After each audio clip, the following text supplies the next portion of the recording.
So, ang guest natin for tonight, Direk, ay isang ramp and commercial model. Co-owner lang naman siya ng Unicos Garage, a car customization shop. Kanino ang last tita na ito? Sa'yo o sa akin? Sa akin. What made you decide? Kailangan hindi ako maging mahihain dito. Kailangan parang kahit na taga-probinsya ako, hindi ako pwede ma-insecure. Oo. Yun. Tapos, after nun, dalin mo rin kami na paano ka ngayon napunta? Paano ka nag-ipon papunta naman dun sa negosyo? Paano ka nag-create ng opportunities dito sa so, Manila? doon muna tayo kung paano ilang ka ba sa mga malalaking tao, paano? Okay. Nung before kasi,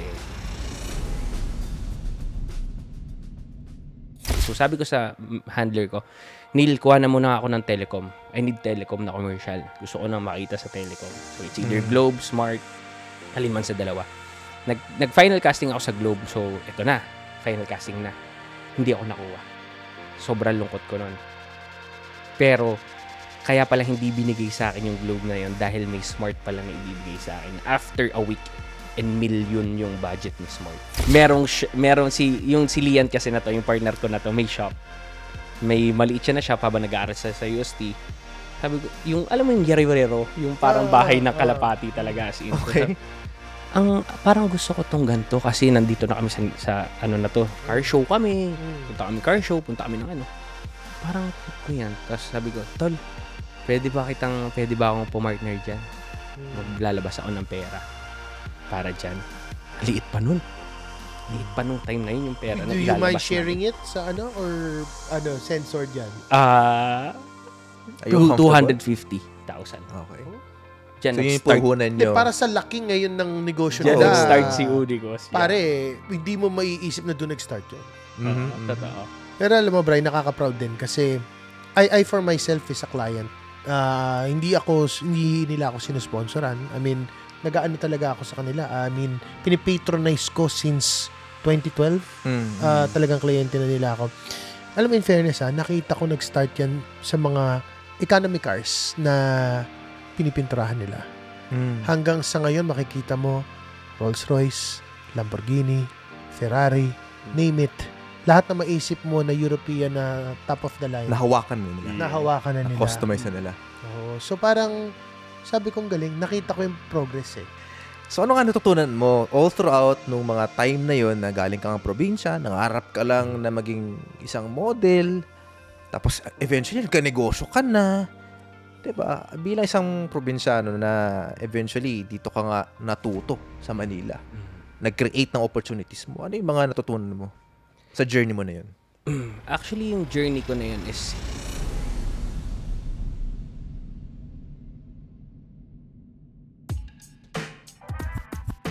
Podcast na naman with Gerald at Brian. Aral lang pulutan sa inuman at kwentuhan. Pinagsamang veterano, parehong talentado. good day mga boss, panibagong araw, panibagong unit ulit tayo dito. And this time... Teka. Hindi mo show to, bro. Oh. Life over risk ito. Oo nga pala. Hindi Unicos to Hey everyone, and welcome to another episode of Life Over Risky Podcast, where we share valuable life lessons and stories you can learn from over a glass of whiskey. My name is Brian. And I'm Gerald. Hindi po sila nagkakamali, Direk, no? Hindi sila nagkakamali kung anong show to. No? Welcome to Life Over Risky. I'm so excited, Direk, because we've invited this amazing person. And I feel like maraming mapupulot na aral ang ating mga ka-whiskey out there at mga kalobarkada natin. So hindi ko papatagalin, Direk. Pakilala natin kasi nag-intro na siya. Grabe. Yeah, nga eh. Siya pa nag-intro, di ba? So ang guest natin for tonight, Direk, ay isang ramp and commercial model. Co-owner lang naman siya ng Unicos Garage, a car customization shop. Without further ado, mga kalobarkada, please help us welcome Carl Javid. Yun. Thank you, everyone. Brother. Mga hello, boss. Direk. Hello. Bro. Carl, maraming salamat for saying yes, being part of this episode. Thank you. Actually, nagulat din talaga ako kasi syempre, hindi naman ako yung tipong sobra talaga na. Pero syempre, may naka-appreciate sa akin ng mga ginagawa ko sa buhay ko. And gusto ko rin i-share sa iba nating mga viewers, sa mga ka-whiskey natin dyan. Alam nyo na yan. For sure, marami kayong mapupulot na aral dito. Sana. Ang kwento natin for today. Ano ba ang topic natin, yung kapatid? topic, kasi hindi alam ng karamihan na si Carl actually, probinsyano to. Yes. No? And to tell more of his story, Sabihin ko muna yung topic. Ang topic natin for tonight is how do you really create opportunities in Manila as a probinsyano? Ayun. Maganda yan, Bray. Oo, and Kyle, siguro, pangunahan mo na, no? Kwento mo kami, ano ba yung story mo? Saan ka ba nanggaling? Anong probinsya mo? Okay, everyone. I'm Carl Kevin Havid and I'm 30 years old. I'm from Lokban, Quezon. So, doon ako lumaki talaga. Doon ako nag-aral, doon ako lumaki.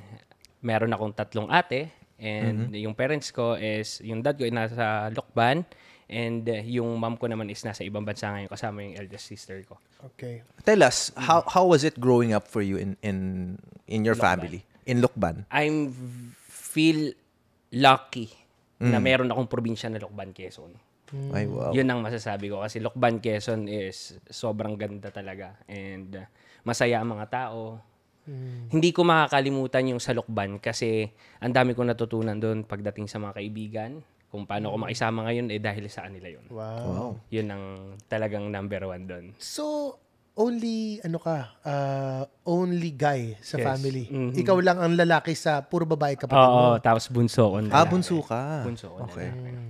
Okay. So, 3 babae nauna sa'yo, panganay. Tapos ikaw yung bunso. Bunso, Na lalaki. pinakabunso na. Yes. Okay. Hinabol lang. Yeah. Pero Carl, matanong ko lang. Kasi, I mean, we've known each other for several years. No, Bray? Pero curious ako, hindi ko natatanong sa'yo kasi ito eh. Lumaki ka ba na sa mayamang pamilya, mahirap, or katamtaman? Ano ba ang background mo dun sa part? Yung part na hindi ko kasi alam eh. Lumaki ako sa pamilya na masaya. Okay. Okay. Malapit sa Diyos. Tapos, pero hindi kami ganong kayaman. Hindi kami ganong kahirap. Nakakain kami for... So, around middle class, basically. Pero parang naalala ko lahat ata ng school na pinasukan ko libre. Talaga? Okay. Kasi pangatlo ko, so libre yung school ko dun sa mga ate ko. So, parang walang ginasasimper. Galing. Okay. So technically, you were born and raised in Lokban, no? Quezon, no? Tama Lokban, ba? Quezon. Okay. So, as a student, nung time na yon, ano ka ba? Ano bang klase kang estudyante? Anong Bulakbol klaseng ka ba? buhay na yun? Basag ulo ka ba? Ano yung memory mo nung time na yun? Nerd ka ba? Lumalaki ka doon. Makulit ako. Sobrang kulit ko. Pag sinabing pasaway, andun si Habib, sure na. Kilala na ako. Pero Pero, ka bang nasa noisy list? pero hindi ako na-suspended ever. Ah. So, kaya yun ang pinagmamalaki ko sa mga classmates ko. Hindi ako na-suspended kasi mabait ako. Or yung teacher mo, may crush sa'yo? Hindi. Hindi. Kasi may itsura si Carl di ba? So, okay. So, from Lokban, Bray, so sa ano siya sabi niya, he grew up as a normal lang siya. Kumbaga middle class. Sakto lang. Oo. Sakto lang. So, meron ka ba ina-idolize nung bata ka? Like family member or maybe ibang tao, artista or ano? Okay. Dati, nung naalala ko nung elementary ko, mahilig na talaga mag-acting. And at the same time, yung ate ko kasi yung panganay, maganda talaga yung panglaban talaga rin yun. Lahat ng ate ko magaganda. Pero yung panganay na yun is nagro-ramp model kasi yun. Okay. So parang napanood ko siya one time. Sabi ko sa kanya, parang gusto ko to pinapanood ng tao. Parang okay to Parang ganun yung feeling ko. Tapos lalakad lang. Balang araw, magiging ganyan din ako. Ganyan yung sinasabi ko. So, yung ate mo pala, ano yung panganay mo na ate? Panganay ko yun. Siya yung naging inspirasyon mo to go into modeling. Kinda, pero it's para sa sarili ko yun. Feeling ko gusto talaga ng sarili ko. And Kumbaga siguro parang Bray, yun lang. Naging yung ano ko lang. way. Nung nakita niya, pero gusto niya na talaga. Parang ganun eh. Kasi for sure, there are other influences or may mga ginagawa din pamilya mo na parang it might be interesting for you, pero yun talaga nakita mo na, ay, gusto ko yun. One day ako naman. Parang gano'n. Tsaka, ewan ko, parang kung ano siguro yung kahiligan mo nung kabataan mo, dun siguro ano yung pagtanda mo. Oo, Ano pa talaga definitely, dadalhin definitely. ng Oo. gusto mo. Kahit minsan, lumihis ka na, pero babalik ka eh. No? Doon ka talaga. So, ngayon na yan yung naging history mo, ang tanong ko sa'yo, paano ka napunta na Manila and paano mo paano ka napunta sa modeling career? Yan yung Okay. gusto namin malaman ni Bray. At Okay. ng ating mga ka-whiskey. Sige. So, ganito yan, kuya. Nung pag-graduate na ako ng high school nung time na yon, and may kapitbahay kami. And si Tito Douglas Quiano, siya yung nasa 7 dati. Manager nila. John Marillana. Yeah, so, Richard okay, Gomez. okay. Yes, yes. And then, meron siyang parang kaibigan, si Neil De Guia, yung manager ko. Yun dun kaya ako napasok ng ramp model. Ano, model. Okay, so sinabi niya sa akin, gusto mo ba maging model? Mag-aaral ka sa Manila. Sabi ko, shit, paano ko gagawin yun? Eh, yung parents ko, hindi naman kami sanay na nagkakaiwalay. Tapos, strict sila, parang ganon. Paano kaya, yun? Nagpaalam ako, sabi niya. Tapos, ang kagandahan lang kasi talaga sa parents ko na yan, sobrang supportive sila sa kung anong gusto kong gawin. So, sabi niya, sige, mag-aaral ka, mga 2 weeks na lang yun. Nag-enroll na ako sa Centro Escolar University. Okay. Okay. So medyo biglaan din na. Biglaan Oo, kasi talaga. 2 weeks lang pala ang decision Oo. making mo na time. Doon Decide. nagulat na ako ang bilis ng may mga train, may mga ano. So na-culture shock siya. Sa Manila, oo. Kasi hindi naman talaga kami nagmamanila eh. Yun talagang family namin, nasa Lukban lang talaga kami. Okay. Pero, Carl, nung syempre, nasa CEU ka na. So, syempre, may Nakapasok itsura ka na eh. ka. May mga babae. Syempre, may magkakagusto sa'yo. Pero, ang tanong ko, hindi ka ba niloloko ng ibang lalaki? Binabasag ka Binabuli ka ba? O, probinsyano yun? Or di kayo ibang babae? Gwapo sana, kaya lang probinsyano. Wala bang ganon? Parang hindi ko naramdaman sa part ko. Yung gano'n na, probinsyano to, gano'n. Kasi parang nung time na university ako ng Centro Escolar University. Ayun naman Ayun pala. naman pala. Kaya naman pala. Pogs naman pala. Ay, Hindi, tsaka anong sport? taekwondo. Kaya naman pala hindi mabubuli to. Walang mamabuli dito. Hindi, tsaka iba talaga yung nung panahon noon, kuya, talagang stricto rin talaga ako. Nagdaan din ako sa, yung mga kaibigan ko, iinom. Ako sabihin ko, hindi pwede, mag-gym ako. Kasi gusto ko maging model eh. Yun yung gusto ko. So, after, naging model na ako. Okay. So, si Neil De Guia, naging exclusive ka sa kanya.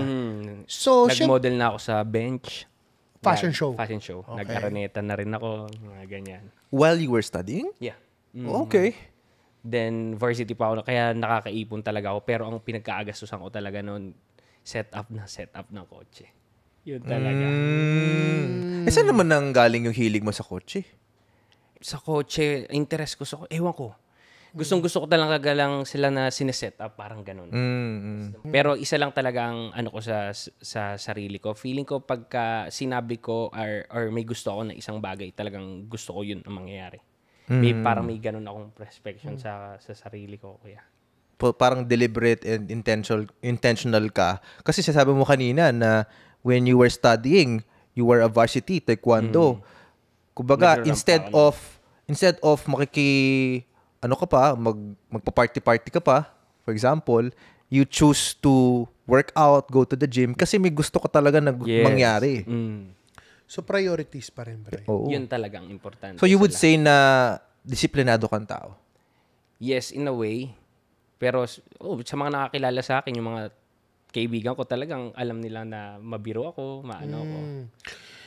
Pero nung nag-ramp model ka, mabalik lang ako, no? So, nag-ramp model ka, tapos commercial. Di ba ang commercial, we all know naman na 300, 500 kayo mag-audition, isa lang ang kukunin. Yes. So, may sasakyan ka na ba noon? Paano ka pumupunta sa mga go-see VTRs mo? Okay. Nung ramp model pa ako, wala. LRT, bus, jeep. Tatawid ako ng Malacanang. Ganun talagang napagdadaanan ko talaga ng mga panahon noon. Dahil gusto ko talaga na ginagawa mo ng paraan. Oo. Pero paano yun, bro, Carl? Nagko-commute ka. Siyempre, pawis-pawisan ka na siguro. Pupunta ka, na nakarating ka sa set. Paano yun? Hindi ka ba hirap nun? Pawis talaga. Kaya, minsan naiisip ko talaga direkto eh. Minsan pag kulang ka siguro sa pera, minsan talaga, may hirapan ka talaga. Like, sa mga ganyang bagay. Mga hassle nun, bro, ah. Wala, may dala akong may dala akong mga... Kikay kit. Kikay-kit. Punta ako, CR muna ako Pero pawis ka. Pero nung time na yun, syempre, we all know naman ngayon na parang, di ba, marami ka naman naging commercial na penetrate mo rin yung industry. Ang tanong ko, syempre, sorry pero hindi ka nga from Manila. Syempre, mga kalaban mo, half-breeds. May mga half Brazilian, half Filipino, half Persian, half Filipino. Ay, yun, joke lang. So anyway, paano mo siya na-penetrate na ikaw yung nakukuha? Ano yung sa tingin mo naging edge mo? Sige. Kasi, direct ganito yan. Nung time kasi na yun, wala pa masyadong Brazilian sa Pilipinas. Oh, okay.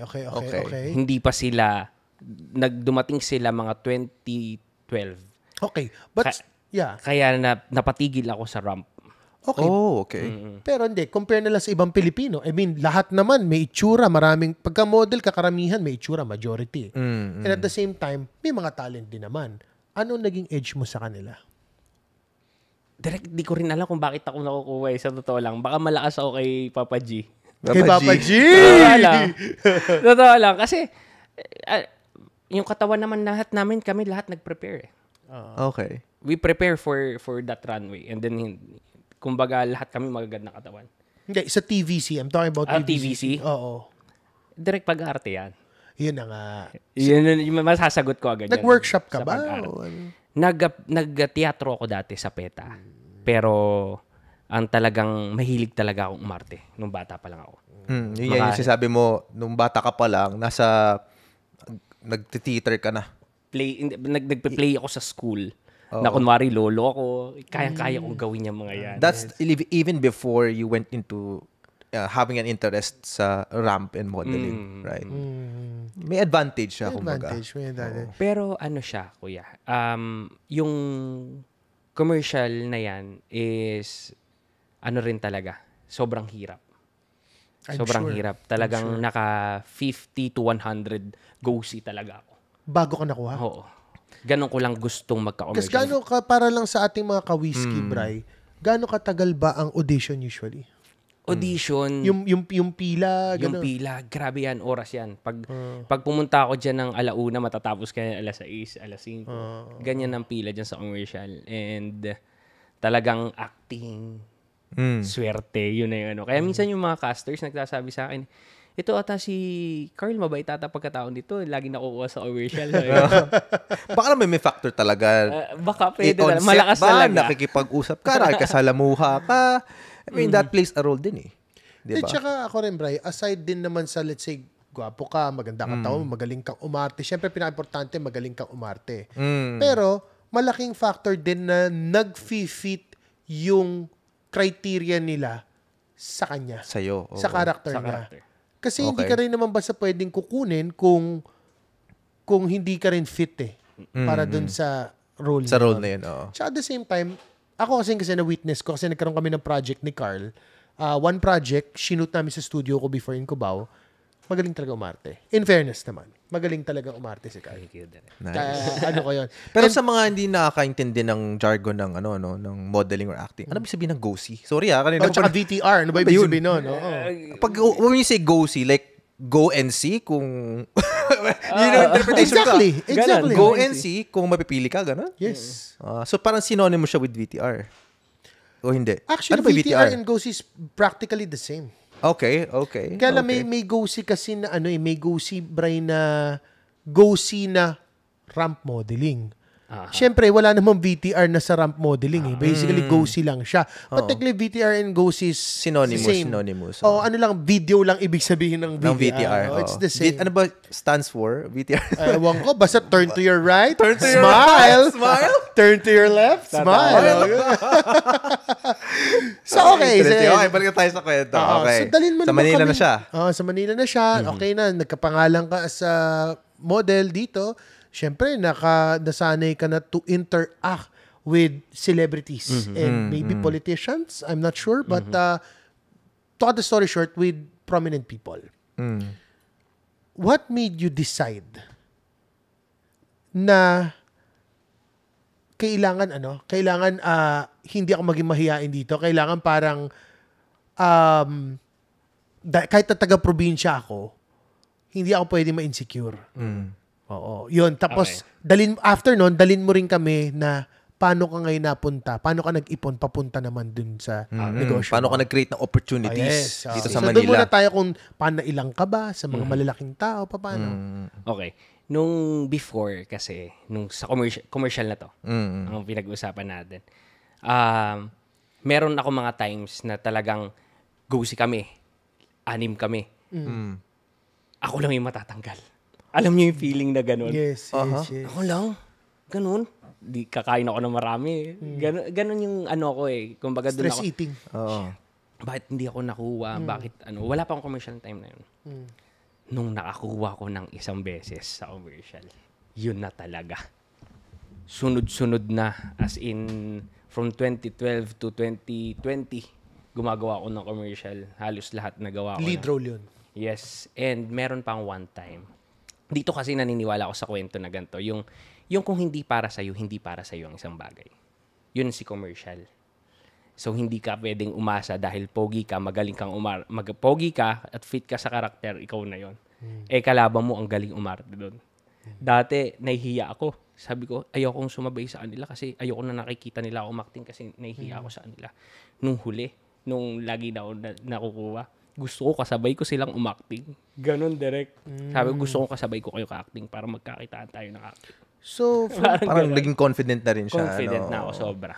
Kasi, I mean, what I'm getting from you is, syempre may kanya-kanya tayong galing eh. 'Di ba? I mean, you don't need to shy away dun sa kagalingan mo dahil may nakita kang, magaling din. 'Di ba? You don't dim your light just because there's another bright light. Parang ganun eh, na source of light. So, ang ganda nun, ganun sinabi mo.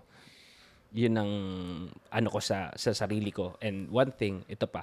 For example, nagsimula ako sa Unicos dahil sa commercial.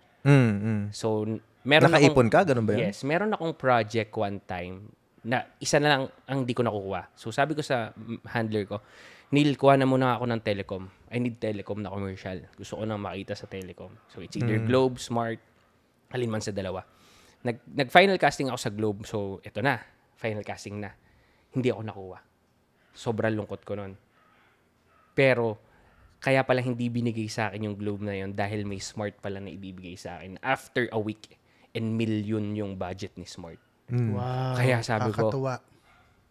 ito na yun. Ito na siguro Okay, yung it was makapag-start meant sa to akin. be. It was meant to be.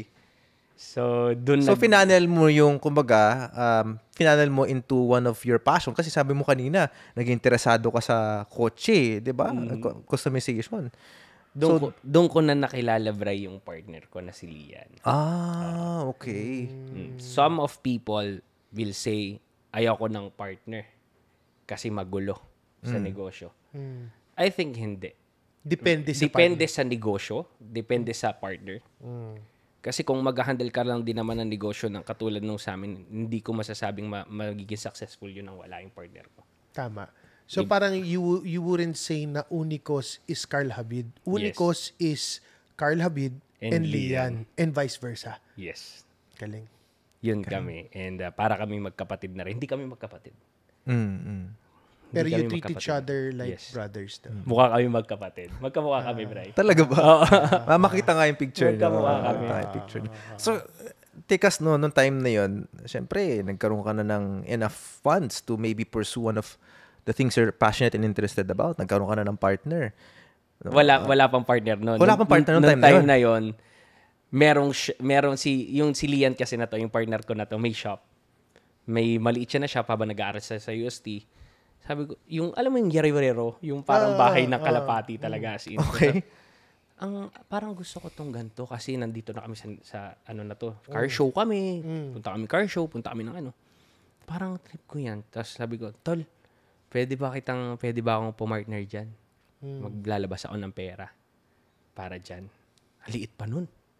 Liit pa nung time na yun yung pera. Do you mind sharing it sa ano or sensor dyan? Are you comfortable? 250,000. Okay. Dyan So, yun yung nag-start. puhunan nyo. Para sa laki ngayon ng negosyo Dyan nila. nag-start si Unicos. Yeah. Pare, hindi mo maiisip na doon nag-start yun. Totoo. And then, ayun, tuloy-tuloy, negosyo. Baka sakali ka lang no time na yun. Eh, this is something, gusto ko tang partner. This is, Kasi nga, sabi ko sa'yo, Bray, pag gusto ko yung isang bagay, Sure yan. Sasagarin niya. Sure You'll make yan. it work, basically. By hook or by crook. Gusto ko ng medal sa taekwondo. Gagawin ko. Gusto ko ng trophy sa ganito, gagawin ko. Basta lahat ng pwede. So, mag-commercial sa isang telco, gagawin ko. Lagi akong ganun. Akin to. Ganon. Parang may siya, may gifts of manifestation. Sana, oo. Yes. Pero alam mo, Brian, nakaka-proud din kasi I for myself is a client. Hindi nila ako sinusponsoran. I mean, nag-aano talaga ako sa kanila. I mean, pinipatronize ko since 2012. Talagang kliyente na nila ako. Alam mo, in fairness, nakita ko nag-start yan sa mga economy cars na pinipinturahan nila. Hanggang sa ngayon, makikita mo Rolls-Royce, Lamborghini, Ferrari, name it. Lahat na maisip mo na European na top of the line. Nahawakan na nila. Nahawakan na nila. Na-customize na nila. Oo. So parang, sabi kong galing, nakita ko yung progress eh. Kaya sabi ko, galing, Pogs. Pogs talaga. Grabe. Mahusay. Ang layo na narating mo, bro. From the time na simula ka, no, na you were pursuing muna yung modeling and pagiging ramp model mo, no, na and even in commercials. Tapos eventually you started your own business. Ano para sa iyo yung naging learnings mo throughout na mula bata ka, na pursue mo yung passion mo yung modeling up until nag-start ka na ng negosyo mo, living here in Manila as a probinsyano? At sasagutin mo yan sa pagbabalik ng Life Over Whiskey. Ito yung segment namin na tinatanong namin yung guest namin, ano ba yung top 3 qualities nila as a person?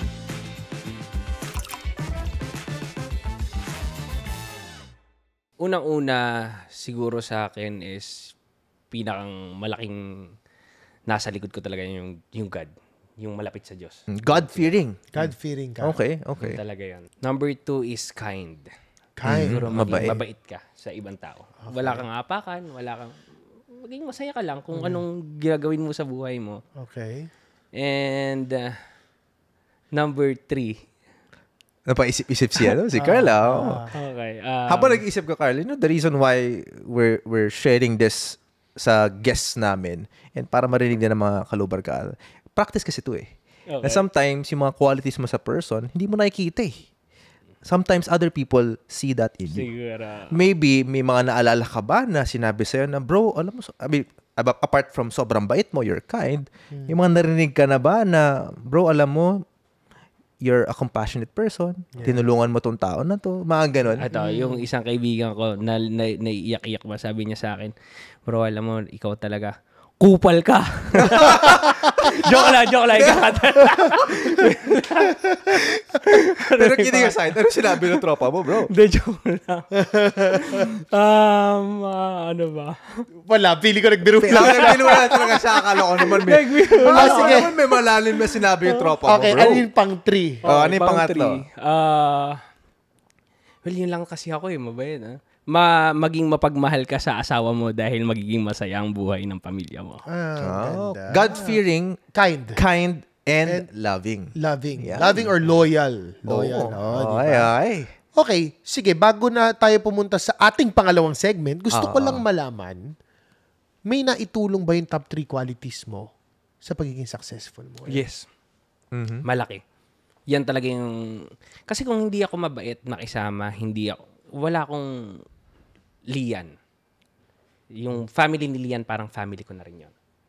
Kumbaga kung ikaw, kupal ka, at wala kang, alam mo yung matinong gagawin sa iba, wala kang magiging yung, alam mo yung malalapitan mo na kaibigan. So, tingin ko yun talaga pakikisama sa tao. Tsaka just to add lang yung partner niya, Bray, alam mo kung gano'ng kagaling. Yung partner niya, kasi friend ko rin si Lian. Alam mo bang even ng parents nun, kasi na-meet ko na, pati sister nun, as in literal, para nilang adopted son to. Yan. Ganun level talaga, yung partnership nila. Kaya nagugulat ako, parang taga Manila na talaga ako Totoo, nagugulat ako. And now, nandito na tayo sa pinaka-inaantay natin na segment, Karaoke King ka ba? Eto na. Okay. Bro, Carl, ano ba ang rendition na gawin natin for tonight? Pinagpraktisan ko na talaga to Ay, grabe. Hindi, Who Am I? So, Christian song. Christian song. Oh, sige. O, editor, ikaw na bahala mag-score sa kanya kung pasado o hindi. Ikaw na bahala. 3, 2, 1. Action. Who am I that the Lord of all the earth would take to care my name, would care to feel my heart? Who am I that the bright morning star would choose to light away? Whom I ever wondering? Galing! Alright! Tan tan tan tan tan. Alright, maraming salamat for being game. Game na game siya. Galing. Okay, may boses rin naman pala. Oo, meron din naman pala. Galing, mahusay. And welcome back to Life Over Whiskey. At ito na nga, Carl. Yan na. So ano nga natutunan mo all throughout nung mga time na yon na galing kang probinsya, nangarap ka lang na maging isang model, tapos eventually nagka-negosyo ka na. Diba? Bilang isang probinsyano na eventually dito ka nga natuto sa Manila. Nag-create ng opportunities mo. Ano yung mga natutunan mo sa journey mo na yun? Actually, yung journey ko na yun is hindi naman mahirap din. Hindi ko rin talaga naramdaman yung hirap dahil gusto natin yung ginagawa natin. Number one thing Actually, na magiging masaya ka sa buhay mo is Kapag kontento ka sa mga bagay na meron ka. at gusto mo yung ginagawa mo. gusto mo Parang yung wala ginagawa lang. Lalaro lang tayo, di ba? Sobrang saya nun. Sobrang saya nun na... Tapos, feeling ko kasunod nun successful. Kasi masaya ka nagtatrabaho eh. So, kinukonsider mo yung sarili mo, Carl, na swerte? Yes. Kasi, ako from what I'm getting, Bri, like tayo, we are lucky na nasa creatives tayo. Hindi lahat ng tao kasi nagkakaroon ng opportunity na maging work nila or maging negosyo nila is something na hilig nila. 'Di ba? So, kaya ako naisip tanong sa kanya, do you feel lucky? Kasi kami ni Bri, we feel so blessed na nagagawa namin yung mga gusto namin gawin na kumikita kami. So, yun yung parang feeling ko na, tama ba? Nararamdaman mo na ang saya kasi nakapag-TV ka hanggang ngayon, nakakapag-setup ka ng kotse na lahat ng coaching magaganda, ginagawa mo, di ba? You're passionate about it, di ba? Do you feel lucky? Yeah, I feel lucky lalo na direct pag yung client ko sobrang sayang umaalis sa shop. Yun ang pinakang fulfilling sa lahat. Yes. We are not after the pera. Direct. Sinasabi talaga namin sa client namin kung ano yung tamang gawin para sa kanila.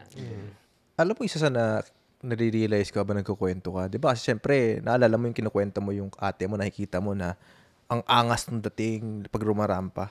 Alam mo, konektado sa ginagawa mo ngayon. Kasi the moment na lumabas yung kinostomize mo na kotse, Rumarampa. rumarampa. Ang galing, Bri. Ang galing. Alam mo, yun na na-realize ko. Dito Maybe na. that's yun yung link. Tama. Yun yung link. Na-realize mo ba yun? Na-realize mo ba yun? Oh. So it's like, siyempre, kapag nagmamodel ka, there's a lot of factors going behind bago ka makapunta sa stage na yun eh. Para makarampa ka eh. Totoo. Aayusan ka.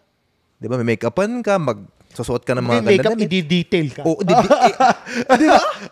Di ba? Maybe that's the reason why you're in that business. And also, at masaya ka na masaya yung kliyente mo kasi alam mo, pinapogi mo yung auto eh. Tsaka, Bri, meron pang isang kaduktong yun. Di Oh, ba ano. yun yung ano eh. Gusto ko yung tayo Yun yung nag-ano umpisa eh. Di ba? Tayo Oo, nagtatahi. tapos. Di ba nung bata din siya, mahilig na siya mag-setup ng kotse na pang-personal niya?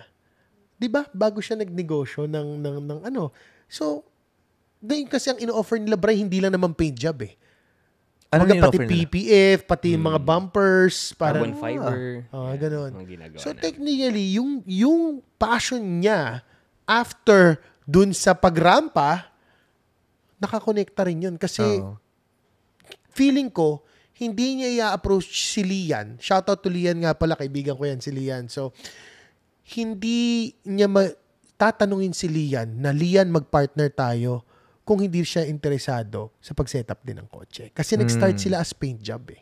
Tama ba? Tama. Yeah. I think we're at a part na, maybe share muna natin kung ano maybe takeaways natin before we conclude. Oo. So, Ikaw ba, Derek? Ako ba? Sige, ako muna. Sige, ikaw naman. For a change. Ikaw For muna. a change, sige. Ano ba nakuha mo? Takeaway ko talaga dito, regardless if no matter where you came from, Mhm. ikaw talaga magdidikta ng path and opportunities na magiging available para sa iyo eh. Kasi ang ganda nung sinasabi natin kanina na, Carl has that somewhat of a gift ng manifestation. Pero hindi kasi pwedeng manifest ka lang na manifest eh. 'Di ba? Tinatrabaho niya, ginagawa niya ng paraan, pero he's very deliberate and intentional sa mga actions niya leading towards a desired destination. Kumbaga parang hindi ka naglalakbay ng blind. Meron kang Google Maps or Waze. 'Di ba? Kasi syempre marami mangyayari sa daan, pero alam mo kung saan ka pupunta. Parang ganun yung takeaway ko for Maganda, tonight. maganda, Derek. How about Brian? you, Derek? Ano bang takeaway mo? Well, ako, Brian, ang takeaway ko dito, hindi dapat maliit ang pangarap mo. Dapat ang pangarap mo is lakihan mo na. Kasi ang lesson sa akin dito, isipin mo, Carl is a probinsyano, lalo na sa mga probinsyano dyan. Hindi hadlang ang pagiging probinsyano mo para maka-penetrate ka sa industry. It's more of dapat ang manifestation mo, paniwalaan mo na kaya mong gawin, ipagdasal mo. Pero higit sa lahat, sabi nga nila, nasa Diyos ang awa, nasa tao ang gawa. Wow. So kung tatamad-tamad ka, walang mangyayari.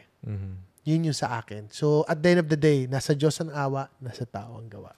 Yun. Ikaw How about ba, you? Carl? Tama.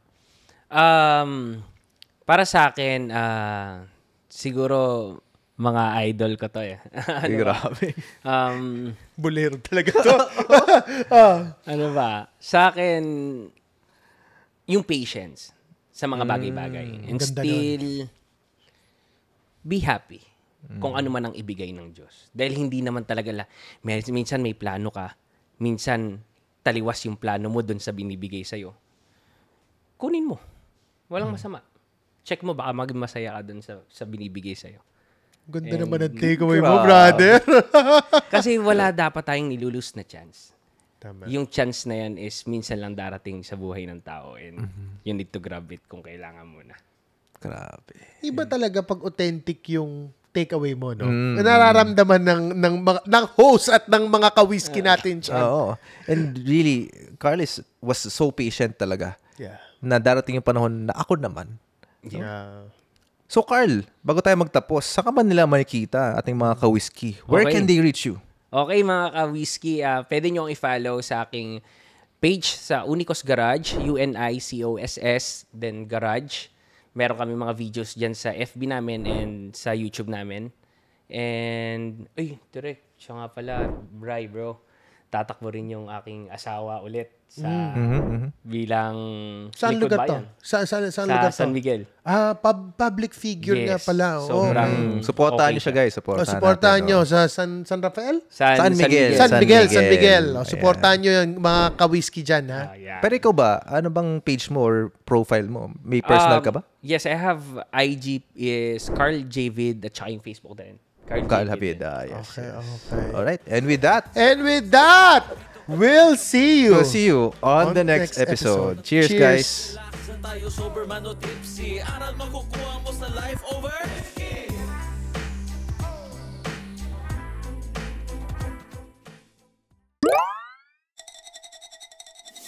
Big Eyes Production.